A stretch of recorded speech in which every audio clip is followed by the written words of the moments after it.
Hello students.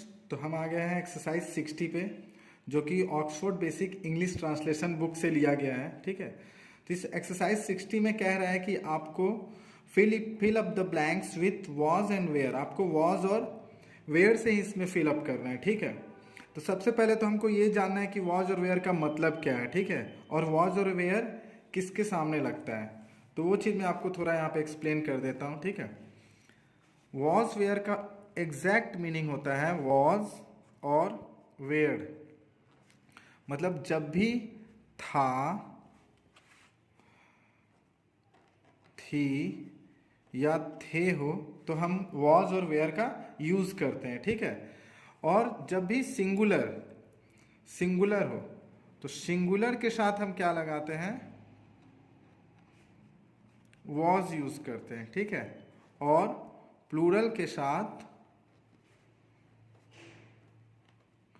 Where use करते हैं। ठीक है, प्लूरल के साथ हम क्या करते हैं, वेयर यूज करते हैं। तो बस इसी फॉर्मूला को यूज करके इस क्वेश्चन को हम लोग सॉल्व करेंगे। ठीक है, अब देखते हैं क्वेश्चन पहला क्या है, I dash ready.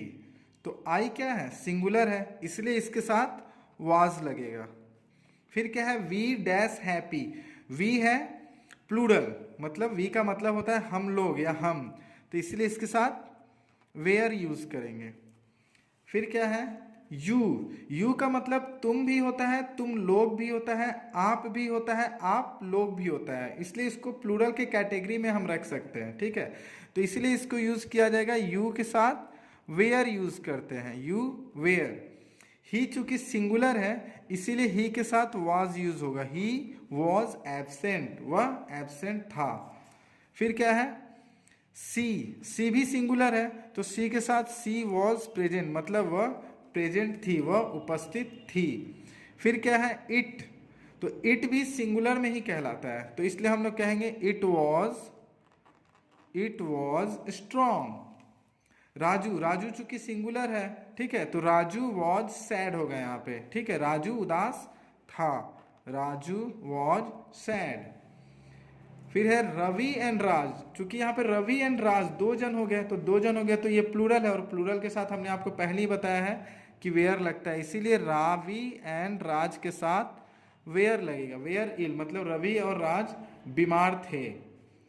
The pen, pen क्या हुआ, सिंगुलर हुआ, तो द पेन वॉज न्यू, कलम नया था। फिर देखिए द पेन्स है, पेन्स हो गया प्लूरल, तो द पेन्स वेयर ओल्ड, यहां पर हो जाएगा वेयर ओल्ड। ठीक है, मतलब कल में पुरानी थी। दिस मतलब यह होता है, और यह का मतलब ही हुआ सिंगुलर, तो दिस वॉज एन इंक्वेल। ठीक है, यह एक इंक्वेल था। ठीक है, तो दिस वॉज एन इंक्वेल। दोज मतलब ही होता है वे और वे सब, वे और वे सब मतलब ये प्लूरल हो गया, और यहाँ पे फार्मर्स लिखा है, यहाँ से भी पता चल जाता है कि ये प्लूरल है, इसीलिए दोज वेयर लगेगा, दोज के साथ क्या लगेगा, वेयर। ठीक है, तो इस एक्सरसाइज में इतना ही था। ठीक है, इस वीडियो को मैं यहीं पे एंड करता हूँ। कुछ भी अगर डाउट्स हो स्टूडेंट्स आपको, तो आप मुझे कमेंट जरूर कर देना। ठीक है, ओके, थैंक यू।